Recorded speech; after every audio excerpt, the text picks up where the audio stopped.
सच है या झूठ है, या कहाँ से किसने क्यों बम से उड़ाने की बात करा, उसके लेके आप कोर्ट संचालित नहीं हो रहा, जिसके कारण वो जेल में है। हाथ में क्या पुलिस प्रशासन चूड़ी पहन के बैठे हैं क्या? ढूंढिए, पकड़िए किसने फोन किया। हौस चल रहा है, हौस उड़ाने का तो कोई बात नहीं कर रहा है। जहां पे पप्पू यादव को डिस्टर्ब किया जा सकता है, पप्पू यादव को ज्यादा दिन जेल में रखा जा सकता है, वो प्रक्रिया निभाया जा रहा है, ये किसी को समझ में नहीं आ रहा है। उपयोग करें, नीतीश जी अस्वस्थ है और बीजेपी चाह रहा है कि ऐसा परसेप्शन बनाए कि नीतीश जी अस्वस्थ है ताकि मुख्यमंत्री का कुर्सी ले ले। देखिए यार, राबड़ी जी को लड़की बोल रही है, वो तो भुक्तभोगी हम भी है ना। हमारे भी 4 विधायक ले लिया, वो चाहता था कि मुकेश सहनी बगावत करे, काम ही ऐसा, हरकत ऐसा करता था। अब बताइए, मेरा विधायक को वो क्यों रखेगा? मेरा विधायक से वो क्यों बात करेगा? मेरा विधायक का कौन मंत्री बनेगा, वो कौन होता है डिसाइड करना? तो हमको जबरदस्ती गुस्सा दिलाते थे, और जब गुस्सा दिलाएंगे तो हम तो कुछ ना कुछ तो करेंगे। हम तो लड़ने वाला जात है, लड़ाकू आदमी है, लड़के यहाँ तक पहुंचे, लड़ाई लड़ते रहेंगे। नहीं रहना चाहे तो चले जाए, एनडीए से बाहर चले जाए। आप तो एनडीए हो ना, उपेंद्र कुशवाहा एनडीए है, विधायक नहीं रहना चाहिए, भाग जाए, जहां जाना जाने। तो तुम क्यों उसको इंटरटेनमेंट कर रहे हो? जब उनके अच्छे दिन में उनके साथ नहीं रहे तो उसके बुरे टाइम में उसके साथ रहेंगे, ये जवाब दीजिए। मैं क्यों आरजेडी को मदद करूंगा? मैं उनके दल को क्यों मजबूत करूंगा? आरजेडी को मजबूत करना है, दल उसको स्ट्रॉन्ग करना है, तो ये तेजस्वी का काम है। 10% वोट हमने महागठबंधन को दिया है। अगर 38% वोट आया तो कोई झाजी तो नहीं दिया वोट तो फिर मुकेश सहनी का होगा, या दीपंकर जी का होगा, या आईपी गुप्ता जी का होगा। वो कुर्सी हमको नहीं चाहिए जिस कुर्सी पे बैठ के कुछ नहीं कर सकता, ऐसे कुर्सी को लात मार देंगे। हमने मार दिया, मंत्री तो बन ही गए थे ना। हम मोदी जी, योगी जी जिंदाबाद करते तो आज तक रहते। नमस्कार, आप लाइव बिहार देख रहे हैं। मैं हूं राजमोहन तिवारी। हमारे साथ वीआईपी पार्टी के सुप्रीमो मुकेश सहनी जी जुड़े हुए हैं। आपको बताएं कि बिहार में इन दिनों आपराधिक घटनाएं लगातार बढ़ रही हैं। लगातार हम देख रहे हैं अलग अलग जिलों में किस प्रकार से अपराधियों का मनोबल बढ़ा हुआ है। साथ ही साथ बच्चियों के साथ रेप की घटना कितनी ज्यादा घट रही है। नीट मामला उदाहरण है, सीबीआई को सौंपा गया, लेकिन क्या कुछ हुआ अब तक कोई नहीं जानता। पप्पू यादव जेल में है और विधानसभा का सत्र भी चल रहा है। सरकार गोलमोल जवाब देते दिखाई दे रही है। हम बात करेंगे मुकेश सहनी जी से, किस तरीके से देख रहे हैं बिहार में अभी की स्थिति को, लॉ एंड ऑर्डर को? देखिए, लॉ एंड ऑर्डर, देखिए सरकार ही जब अस्वस्थ हो और सरकार जब हमेशा मंशा बनाए अफसर पदाधिकारी कि किसी अपराधी को बचाना है, तो अपराध तो होते रहेगा।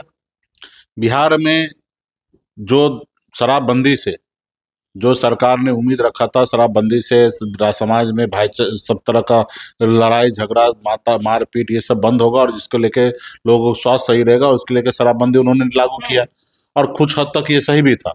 लेकिन शराबबंदी लागू है नहीं, घर घर में होम डिलीवरी दारू हो रहा है। उसके बाद ये सूखा नशा जो है उसका चलन बहुत ज्यादा तेजी से बढ़ रहा है, क्योंकि महंगे दारू कोई खरीद नहीं पा रहा है, बेच नहीं पा रहा, तो सुलेशन या अलग अलग तरह के कुछ तथ्य है जो जिसके कारण लोग नशा ले रहे हैं, शरीर में इंजेक्शन ले रहे हैं, और वो जो है शरीर के लिए और दिमाग के लिए बहुत खराब चीज है। और उससे प्रतीक होता है कि लोग है ना अपना बेहोश हो जाता है, आपा खो जाता है। और जिसके कारण देखने के लिए आपको मिल रहा है कि 6 साल की बच्ची के साथ बलात्कार हो रहा है, किसी के साथ बलात्कार हो रहा है, तो ये सब घटना उसी के कारण हो रहा है। तो इसके लिए सरकार को समझने की आवश्यकता है कि ये घटना आखिर अचानक ऐसे कैसे बढ़ रहा है। जो नए बच्चे लोग हैं वो उसका नस्ल बर्बाद हो रहा है, उसके लिए सरकार का कोई नीति, कोई रणनीति नहीं है। ठीक है, तो इस तरीके से घटना, उसके बाद भी कहीं पे कोई घटना हो रहा है तो अपराधी को बचाने का कोशिश किया जा रहा है। जैसे पटना नीट मामला में जो है, नीट के छात्रा वाला मामला में देखे कि आप एसपी का अलग अलग स्टेटमेंट है, अलग अलग बयान है, तो इससे तो लोगों में तो है आक्रोश होता है कि भाई कैसे वो ऐसे झूठ बोल सकता है, ऐसे कैसे छुपा सकता है, ऐसे कैसे अपना ही स्टेटमेंट कैसे बदल सकता है, ऐसे कैसे प्राइवेट हॉस्पिटल के पोस्टमार्टम रिपोर्ट के आधार पे एसपी जैसे जवाबदेही पद पे बैठे अधिकारी जो जिला के कप्तान होता है वो ऐसे जवाब कैसे दे सकता है, कैसे वो रिवाइज कर सकता है। तो इससे लोगों में आक्रोश हुआ, जिसके लेके आपने देखा कि जनता समाज सभी लोगों ने आंदोलन किया। इसमें पप्पू यादव जी भी काफी मुखर रहे हैं, और जिसको लेके देखिए कि उसको आज जेल में ठूस दिया गया है। आज बताइए, जब समाज एग्रेसिव हुआ तब ना सीबीआई जांच रखा गया, आज देखिए दरभंगा में 6 साल की बच्ची के साथ बलात्कार हुआ, जब समाज के लोगों ने उस परिवार के साथ खड़ा रहा और हक की बात कर रहा था, उनको न्याय दिलाने की बात कर रहा था, तो पुलिस लाठीचार्ज करता है और प्लस 45 आदमी का नाम दर्ज और 200 अज्ञात के नाम पे सबके ऊपर केस डाल दिया। आप बताइए, ये तो अंग्रेज वाला काम कर रहे हैं। एक समय में देश की आजादी के लिए देश के दीवाना जो था लड़ाई लड़ता था, अंग्रेज सबको फांसी दे देता था, गोली मार देता था, कैसे भी कोशिश करता कि आंदोलन कुचला जाए और आंदोलन समाप्त हो जाए। आज भी जब सरकार को कोई आईना दिखाने की बात कर रहे हैं, सांसद जैसे लोग हैं, अब पप्पू यादव जैसे लोग को जेल में डाल दिया जा रहा है। जेल में डाला गया, एक तो है कि प्रक्रिया उन्होंने अपनाई जेल में डालने की, लेकिन याचिका पर जब सुनवाई होनी है, जमानत याचिका पर लगातार कोर्ट को बम से उड़ाने की धमकी मिल रही है। तब यही बताइए ना भाई कि एक तो पप्पू यादव कोई साधारण आदमी तो है नहीं, एक सांसद है, 35 साल 30 साल पुराना केस है, उसमें क्या हुआ, बेल ही ना टूटा है। कोई ऐसा तो कोई बड़ा अपराधी या कुछ है नहीं, ठीक है, तो बेल ले लिया उसमें उनको रात को अरेस्ट करने के लिए उन्होंने आग्रह किया कि ऐसा कीजिए, हम कल सुबह में खुद समर्पण करने के लिए दिल्ली से आए हैं, हम चले जाएंगे। इतना तो बात उनको मानना चाहिए अफसर को। मान लीजिए कि उन्होंने यहाँ तक कहा कि हॉर्स अरेस्ट कर लीजिए, यहाँ पे हम रह लीजिए, आप भी बैठिए और हम सुबह यहीं से चलेंगे साथ में। ये नहीं मान के उनको जबरदस्ती जैसे तैसे खींच खाच के लेके गए। उसके बाद उसमें उसको बेल भी मिल गया। उसके बाद उन्होंने एक नया केस डाल दिया कि सरकारी काम में बाधा देने के। बताइए आपको सरकारी काम में बाधा क्या होता है? आप रात को किसी को जाके घर पे सांसद को जबरदस्ती उठा के लाइएगा, तो वो अगर थोड़ा बात करेगा, नोक झोंक करेगा, तो सरकारी काम में बाधा कैसे? जबरदस्ती आपने उसको केस बना के उसको उसके लिए आपने रिमांड पे ले लिया।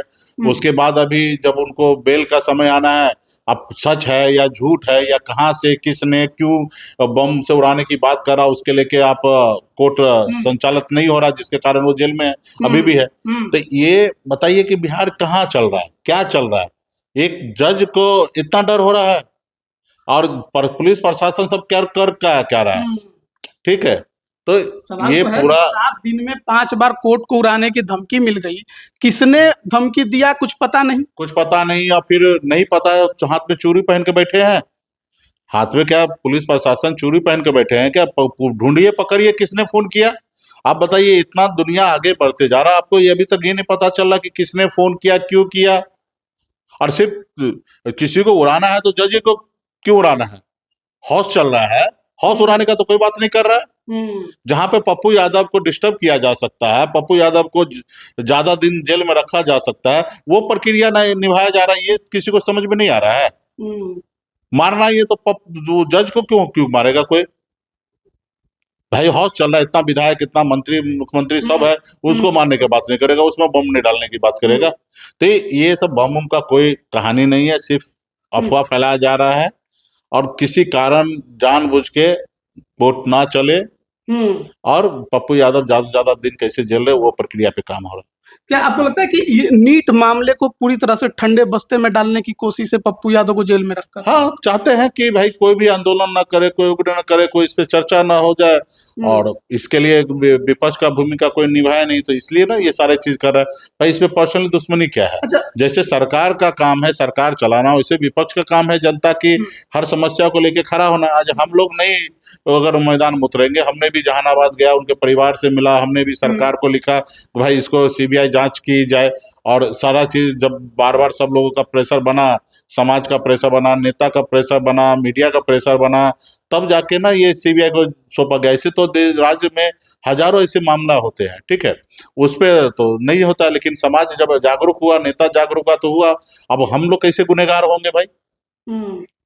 अगर ऐसा होगा तो फिर तो कोई किसी के लिए काम नहीं करेगा।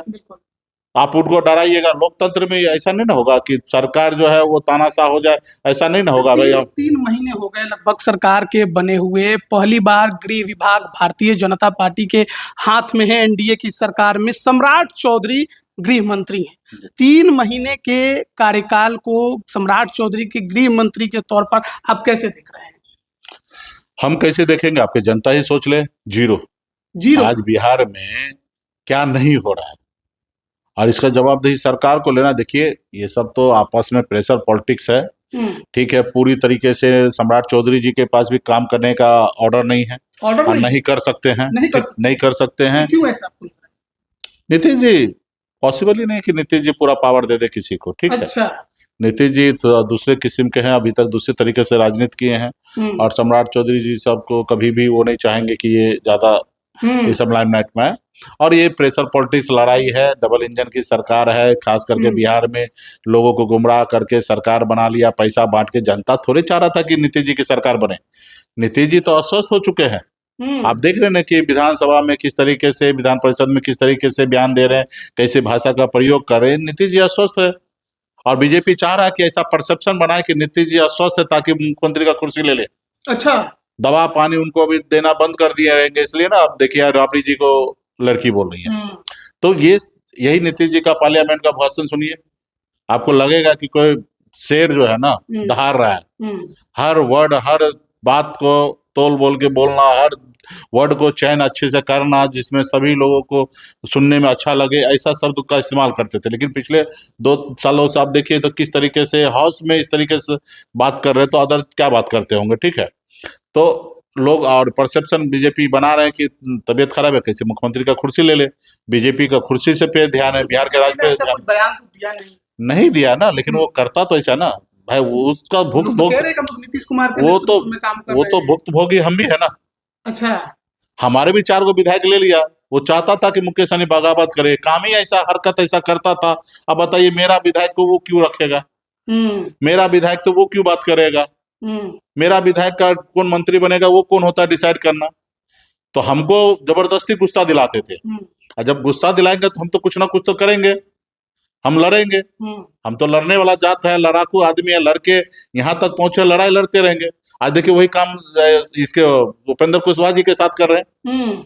उनके भी 3 विधायक को लेके घूम रहा है, जहां तहां घुमा रहा है, फोटो खिंचा रहा है। भाई गठबंधन में है, गठबंधन धर्म निभाइए। उनका विधायक से आपको क्या लेना देना, उनका विधायक उनके साथ रहना चाहिए, ना है कि आपके साथ रहना चाहिए। अब विधायक ही नहीं रहना चाहे तो वो क्या करेंगे, बीजेपी इसमें क्या करेगी? नहीं रहना चाहे तो चले जाए, एनडीए से बाहर चले जाए। आप तो एनडीए हो ना, उपेंद्र कुशवाहा एनडीए है, विधायक नहीं रहना चाहिए, भाग जाए, जहां जाना जाने। तो तुम क्यों उसको इंटरटेनमेंट कर रहे हो? ऐसा होता कि तुम्हारा सरकार गिरने है 4-3 विधायक से, तो तुम चलो इंटरटेनमेंट कर रहे हो, ऐसा भी तो नहीं है। तो आपके पास पर्याप्त विधायक है। मेरे साथ भी ऐसा हुआ, मेरा हो गया, चुनाव हो गया, हम मंत्री हैं, गठबंधन में है, रामचंद्र सहनी को हमने सुगौली से टिकट दिया था, उसको तुरंत पार्टी ज्वाइन करा लिया। आप बताइए 80 साल का बुजुर्ग आदमी को गठबंधन में रहेगा, गठबंधन के नेता को पार्टी ज्वाइन करा लीजिएगा। उसी टाइम में आप देखिए कि नीतीश कुमार जी के 3-4 विधायक जो मणिपुर वगैरह साइड में था, उसका अपने में मिला लिए। तो ये ऐसा ही करता है। ये दोस्त दुश्मन तो छोड़ दीजिए, दोस्त को नहीं छोड़ते हैं भारतीय जनता पार्टी। वो ये सीएम का कुर्सी कैसे उसको छोड़ देंगे? अभी वो हर हाल में नीतीश जी को मेंटल साबित करके और कुर्सी छीन लेंगे। बहुत लोग जो आपके समर्थक हैं, कार्यकर्ता हैं, महागठबंधन को लेकर जिनके दिलों में आप लोग बसते हैं, लोगों के, उन लोगों के अंदर अभी भी थोड़ी सी असमंजस की स्थिति है कि महागठबंधन है या खत्म हो गया, क्योंकि बयान उस तरीके के आए, कांग्रेस के नेता का बयान आ गया, राजद के नेता कुछ अलग बयान दे दिए। तो है गठबंधन की खत्म? बहुत सारा नेता है मीडिया में आके हार गए, कुछ काम धंधा तो बचा नहीं है, तो मीडिया में आके थोड़ा सा फुटेज मिल जाए तो ऐसा काम करते हैं। अभिव्यक्ति की आजादी है, हम लोग मानते हैं कि सब अपने अपने आजाद स्वतंत्र हैं, अपनी बात को रख सकता है, तो लोग कर रहे हैं। लेकिन लीडर का अपनी बात नहीं सुना है। और देखिए अभी चुनाव हो गया है, अभी 3 साल के बाद चुनाव है। गठबंधन जो होता है चुनाव लड़ने के लिए, जीतने के लिए होता है, तो इसका समय आएगा। अभी तो कोई काम नहीं, चुनाव नहीं है। अब सब मुलाकात हुई कि नहीं चुनाव के बाद? सब पर मुलाकात होता है, सब एक दूसरे के नेता से मुलाकात होता है, बातचीत होता है, और सब अपने अपने सहूलियत से मुलाकात करते हैं, बैठक करते हैं, बात करते हैं। और रहा कि सब अपने अपने दल को मजबूत करने में लगे हैं अपना, और यही अच्छा ही काम, सही अच्छा काम है। सब लोगों को अपना दल को मजबूत करने की आवश्यकता है। मैं क्यों आरजेडी को मदद करूंगा? मैं उनके दल को क्यों मजबूत करूंगा? आरजेडी को मजबूत करना है, दल उसको स्ट्रॉन्ग करना है, तो ये तेजस्वी का काम है। वीआईपी पार्टी को तेजस्वी क्यों मजबूत करेगा? वीआईपी पार्टी कैसे मजबूत हो, संगठन कैसे अच्छे हो, कैसे हम चुनाव जीत सके, तो उसके लिए मुकेश सहनी को प्रयास करना है। कांग्रेस पार्टी का भी दल को उनको मेहनत करना है, लेफ्ट को उनको मेहनत करना है। और जब हम लोग आपस में मजबूत हो जाएंगे, तो जब गठबंधन चुनाव होगा, तो चुनाव के समय में सब लोग गठबंधन के तहत ही लड़ते हैं। पिछले आप 10-20 साल से देखिए तो यही होता है। गठबंधन में थोड़ा चुनाव में नोक झोंक जरूर होता है कि ज्यादा कम ज्यादा सीट के लेके, लेकिन इंड ऑफ द जाके जब लड़ाई लड़ना है, तो सब साथ में ही लड़ना है। अभी हम लोग साथ रहकर नहीं जीत पा रहे हैं, तो अलग लड़के क्या जीतेंगे? तो कोई मूर्ख ही होगा जो गठबंधन के छोड़ कर अकेले की बात करेगा। ठीक है, वो भी कभी किसी को परसेप्शन ऐसा बनता है, कुछ ऐसा सिचुएशन बनता है जो अलग भी जाके लड़ते हैं, लेकिन उनको ये पता होता है कि हमारे अलग लड़ने से हमारे रिजल्ट तो जीरो होना ही है। गठबंधन में रहेंगे तो बेट तो होगा, लेकिन कभी कभी ऐसा मूवमेंट बनता है, जैसे 2020 में चिराग पासवान जी अकेले लड़ गए, तो कभी कभी ऐसा सिचुएशन आता है, लेकिन क्या हुआ, एक सीट जीते। चुनाव के बाद बहुत से राजनीतिक विशेषज्ञों ने कई तरह की बातें कही, जिसमें यह कहा गया कि मुकेश सहनी के जो वोटर है वो आमतौर पर एनडीए सपोर्टर वोटर हैं, और वोट आउट से टर्नआउट जो वोट होना चाहिए उतने बड़ी संख्या में नहीं हो पाया। ये परसेप्शन बनाया है, 10% वोट हमने महागठबंधन को दिया है। अच्छा। और हमारे पूरे बिहार में MY जो है उनका पोलिंग कैपेसिटी वो है 28%, और जिसमें हम लोगों का इस बार 30% 32% वोट बिखरा हुआ, 520 कैंडिडेट MY से चुनाव लड़ा और अन्य अन्य तरीके से हुआ, जिसके कारण हमारा ये पोलिंग कैपेसिटी 20% 22% के आसपास आ गया। अगर 38% वोट आया तो कोई झाजी तो नहीं दिया वोट, ठीक है, वोट तो फिर मुकेश सहनी का होगा या दीपंकर जी का होगा या IP गुप्ता जी का होगा, ठीक है, या वो जो सरकार से तंग है वो हमको वोट किया है। तो हमारा मानना है कि सभी जाति सभी धर्म में से युवा जो है खुल के हम लोगों को मदद किया, और जो जिस गठबंधन का जितना ताकत है वोट का, जिस पार्टी का, उस अनुकूल उनको पूरा वोट सहयोग प्राप्त हुआ। हाँ, 10,000 के चक्कर में 10,000 रुपया दिए और कहा गया कि 2 लाख और देंगे, इस नाम पे बहुत वोट बिखरा हुआ। अच्छा। खास करके महागठबंधन का, जिसमें MY में बिखराव हो गया, तो फिर अंदर वोट की क्या बात कीजिएगा। यादव समुदाय में महिला 30% 20% वोट बीजेपी को दे दिया है, ठीक है, तो अन्य जाति का महिला का आप क्या ही बात कीजिएगा, ठीक है, सभी में दिया है। अल्पसंख्यक में भी वोट दे दिया नीतीश जी को। तो आखिर उन्होंने जो भी, जिन्होंने जैसे भी वोट दिया, सबका सम्मान है, उनको जो उचित लगा वो किए, लेकिन जनादेश जो था, नीतीश जी NDA के पक्ष में नहीं था, महागठबंधन के पक्ष में था, जनता का परिवर्तन चाहिए था, लेकिन उसने राज्य का 40,000 करोड़ रुपया अपने चुनाव जीतने में खर्च कर किए, जिसके कारण उनको हम लोग से 5% अधिक वोट आ गया, जिसकी सरकार बन गया। अगर 5% वोट हमारे पास और आ जाता, 43% हमारे पास वोट आ जाता, तो हम सरकार बना लेते। तो हम लोग बहुत मजबूती से लड़ाई लड़े। इतना पैसा बांटने के बावजूद भी नीतीश कुमार, जो 2010 में नीतीश जी का जो क्षमता था 200 पार, उस समय में भी उन्होंने सीट जीता था, वो क्षमता इस बार नहीं रहा। 40,000 करोड़ रुपया बांटने के बाद भी हम लोग बहुत आगे आए। ये बात सही है कि हम लोगों का जीत नहीं हुआ, सफल नहीं हुए, हम लोग हार से सीखे हैं, और भी मजबूती से, हमारे पास कोई विकल्प नहीं है, कोई ऑप्शन नहीं है, हम जनता के बीच में बने रहेंगे, मजबूती से जनता के हर एक मुद्दा को उठाएंगे, लड़ेंगे, देश के हित में हम निर्णय लेंगे, देश कैसे आगे बढ़े उसके लिए सोचेंगे। आज देखिए आपने किस तरीके से अमेरिका से आपने डील किया है।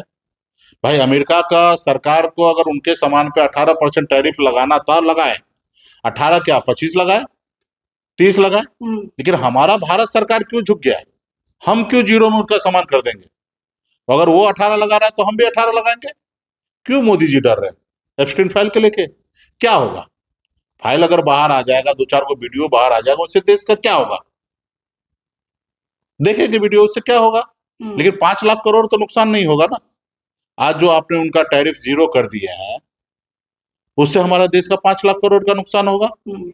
कितना इंडस्ट्री हमारा बंद हो रहा है, कितने लोग परेशान होगा। तो आप देश के हित में निर्णय लीजिए ना। क्या होगा? आपको कुर्सी छोड़ना पड़ेगा। आप अगर गलत किए हैं तो अगर कुछ चीज, अगर सबूत बाहर आ रहा है तो आपको कुर्सी छोड़ना पड़ेगा। तो कुर्सी से इतना क्यों प्यार भाई? 11-12 साल से आप है ही ना। अगर नहीं, अगर एप्स्टीन फाइल है, नहीं डर है, तो बताइए कि रूस, अमेरिका कौन होता है जो कहेंगे कि तेल हमसे ही खरीदो, नहीं खरीदोगे तो तुमको ऊपर और 25% टैरिफ एक्स्ट्रा लगा देंगे, जुर्माना लगा देंगे। ये अमेरिका का औकात क्या है?